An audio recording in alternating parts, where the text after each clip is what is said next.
soporta todo el peso, ¿sí? Y hay una prevalencia, fíjense que esto es muy interesante de analizar, este es el último consenso que hubo sobre lesiones asociadas a neuropatías, a pie diabético y a vasculopatías. Y la prevalencia de la neuroisquémica es del 35%, de la isquémica del 15% y de la neuroisquémica asociada o mixta de un 50%.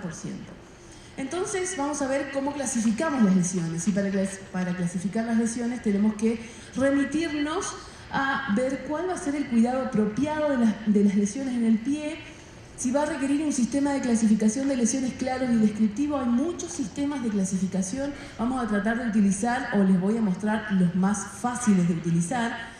Nosotros en el hospital hoy en día estamos trabajando en base al cumplimiento de estos criterios. Fíjense, un sistema de clasificación de lesiones de pie diabético realmente debería estar diseñado para cumplir los siguientes ítems. Proporcionar una descripción exacta del estado de la lesión de las personas diabéticas, disminuyendo en lo posible la variabilidad interobservadores. O sea, que yo pueda ver lo mismo que mi compañera, porque no me sirve un sistema de valoración que yo vea A y mi compañera vea B. ¿Sí? Debemos consensuar el sistema de valoración. Ayudar al equipo de salud a la elección del tratamiento adecuado según el estado de la lesión. Debería ser fácil de usar y con capacidad de poder reproducir en diferentes ámbitos asistenciales. Ser lo más específico posible, aportando la información relevante con respecto a las lesiones del pie diabético y en comparación con otras heridas crónicas. Que es otra cosa que tenemos que tener en cuenta, que debe ser útil en el cálculo del pronóstico. El paciente te va a preguntar: ¿cuándo me voy a curar? Y si realmente me voy a curar. Y tiene que ser claro. Y nosotros tenemos que ser claros, ¿sí? Tenemos que ser claros en lo que recomendamos. Y yo siempre les digo a los chicos, a la gente que trabaja conmigo, incorporen a la familia en el cuidado. Porque de la familia depende el 50% del tratamiento, no solamente del paciente, ¿sí? Nadie debería tener miedo de que el familiar esté con el paciente cuando yo realizo la curación o la recomendación. Porque si yo tengo mis conceptos claros y si yo tengo mi conocimiento firme, no me debería dar miedo que el familiar esté, ¿sí? Hoy en día hablamos de terapias abiertas a la familia, de incorporación a la familia en el tratamiento, de inclusión de la familia y del cuidador en el tratamiento, justamente por eso, porque está demostrado que es altamente significativo el impacto en el tratamiento de los pacientes. Otra cosa que es importante es que debe proporcionar datos que aporten información fiable y que puede ser utilizada en el ámbito de la organización, gestión de recursos y del ámbito de investigación. Y acá yo me voy a detener un poquito porque es muy importante. Para gestionar un insumo tengo que tener una herramienta de valoración que me diga qué es lo que me está pasando con los pacientes diabéticos, ¿sí? Que yo pueda decir: señor contador, tengo el 50% de mis pacientes con lesiones neuroisquémicas y necesito esto para tratarlo. Si yo no tengo datos para decir qué es lo que tengo o no sé cómo clasificarlo, muchas veces va a ser difícil poder conseguir el insumo, ¿sí? Entonces tenemos que tener claras las clasificaciones. Y vamos a ver acá una clasificación que es muy fácil de utilizar. Es más, yo siempre le digo a los chicos, este papelito puede estar en los office de enfermería. Yo puedo tranquilamente, si voy a decidir que Warner va a ser mi clasificación, puedo imprimirlo y que los chicos lo vean, porque es más fácil cuando lo ven, porque genera más impacto también en la visión, ¿no? Fíjense, Warner 0 es no tengo lesión, pero tengo riesgo de lesionarme. Warner 1 ya tengo una lesión, fíjense. Warner 2 va a haber una lesión neuroisquémica importante. Warner 3 ya voy a tener un absceso, y muchas veces, ¿cuántas veces nos llegan los pacientes en Warner 3? Con lesiones abscedadas. ¿Qué significa eso? Que ya tenemos una infección importante y que seguramente si ese paciente no se puede generar un toalete en tiempo y en forma, va a ir a una amputación. Warner 4 va a ser una lesión mixta neuroisquémica que generalmente se posiciona sobre una de las falanges y altera la funcionalidad, y el paciente no lo va a sentir y después va a ver su dedo que está negro y ¿qué vamos a hacer? Y hay que tratarlo, ¿sí? Y Warner 5, que ojalá nunca les toque ver un paciente así. No vimos muchos pacientes, pero los pacientes que vienen con Warner 5 obviamente vienen a amputación directa. Esta es otra escala que hicieron en la Universidad de Texas. Se juntaron unos científicos y dijeron, bueno, tenemos que mejorar un poquito Warner y ver cómo poder hacer para interactuar las dos cosas y ver si la lesión y la infección y si es isquémica o neuroisquémica nos va a poder dar un poco más de datos, porque fíjense lo que yo le dije, todos los ítems que tenemos que tener en cuenta.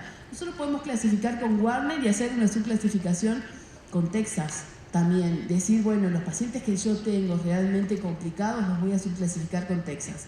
Texas me va a brindar dos cosas, el grado y el estadio.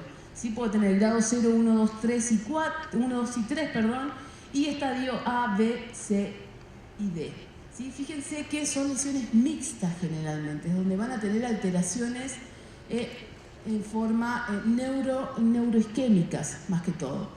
La escala de Pace, que es muy usada por los diabetólogos, sobre todo en nuestro país, porque es la que está recomendada por la ADA, que es la Sociedad de Diabetes de la Argentina. Fíjense que habla sobre perfusión, talla y extensión, sobre profundidad y pérdida tisular y sobre infección. Sobre la sensación también tiene que ver mucho sobre la pérdida de la sensibilidad. Ustedes me van a preguntar, bueno, ¿cuál de estas tres escalas nos recomendás? Si ustedes no hacen pie diabético y van a comenzar a tener una clínica de heridas o van a comenzar a hacer un consultorio de pie diabético, van a comenzar a trabajar en un equipo multidisciplinario, iniciar por Warner sería lo mejor, porque hasta que puedan tener la expertise para después detectar otro tipo de lesiones y que todo el equipo se pongan y hagan un consenso y digan cuál va a ser la mejor escala de clasificación para que hablemos el mismo idioma. ¿Sí? La valoración del paciente y de la lesión, este es un esquema para que ustedes puedan armar una especie de mapa de proceso para tratamiento y cuidado del paciente, y está asociado, fíjense, a evaluar al paciente y evaluar la lesión del paciente diabético. Y tenemos que ver la historia clínica del paciente, el control de la glucemia, la evaluación nutricional, el estado inmune, la valoración neurológica, la evaluación vascular y la evaluación psicosocial del paciente, de inicio, ¿sí? Esto lo tenemos que tener de inicio. Y ahí vamos a determinar las intervenciones apropiadas. En cuanto a la valoración de la lesión, tenemos que ver hace cuánto el paciente viene con la lesión, si es que tiene lesión, el tamaño, la profundidad, la localización y si tiene o no tiene un pie de Charcot, porque tenemos que saber si el paciente ya viene con un riesgo. Las infecciones del tejido blando o osteomuscular, si tuvo alguna infección previamente o si en este momento está cursando por una infección. Y las consideraciones asociadas a las pruebas avanzadas de imágenes.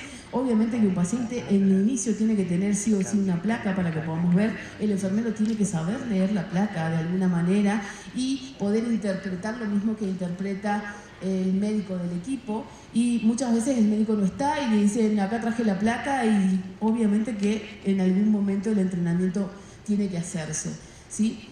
Luego vamos a ver una terapia estándar que es seguramente solución fisiológica, y después vamos a hablar un poquito sobre el tratamiento, solución fisiológica y gasa en una etapa aguda, y después vamos a ver cómo lo tratamos en una etapa crónica, ¿sí?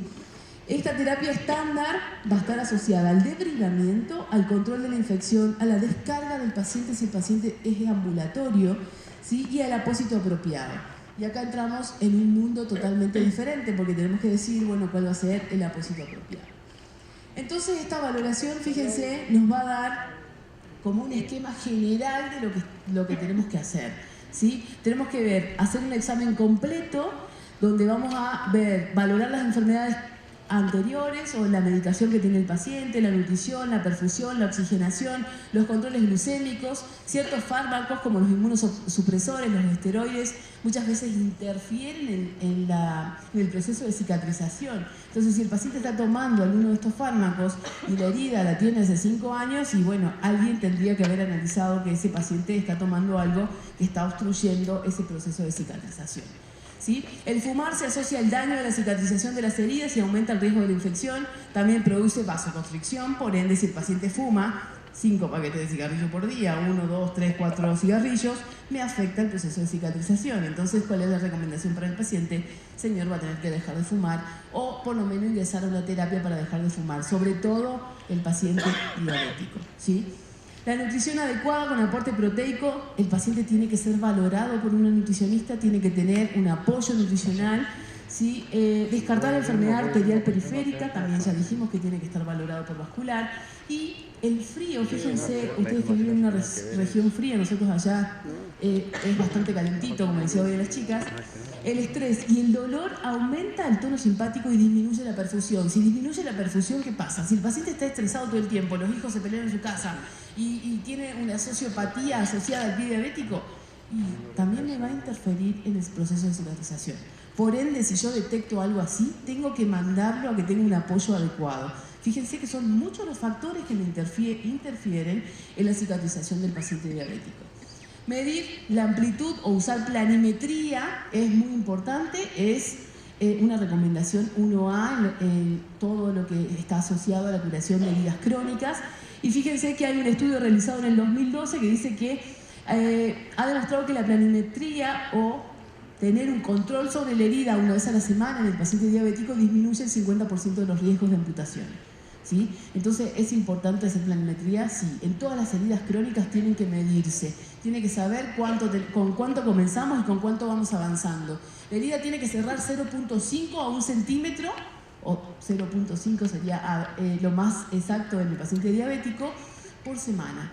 Si eso no cierra, o yo evalúo de acá a 4 semanas, si eso no está cerrado, en esa cantidad, mi planimetría me está diciendo que ese paciente tiene algo más. O tengo que cambiar mi tratamiento, o tengo que generar otra estrategia de curación, ¿sí? Y ver qué es lo que está pasando. La valoración de la herida se efectuará en función a la causa, al tipo de la úlcera, al grado de lesión, a la localización, al tiempo de evolución y a la evaluación periódica de los tejidos. Esto es muy, pero muy importante, porque si no, no vamos a poder dar con el tratamiento adecuado. ¿Cómo vamos a tratar a los pacientes entonces? Ya vimos cómo tenemos que clasificarlos, cómo tenemos que valorarlos, cuál va a ser la mejor escala. Y vamos a ver entonces cómo vamos a hacer para tratar a los pacientes. Y hay varias formas de tratar y varios esquemas de valoración de la herida. Dentro del esquema se producen algunas recomendaciones de tratamiento. El primer esquema que les voy a presentar va a ser el paciente.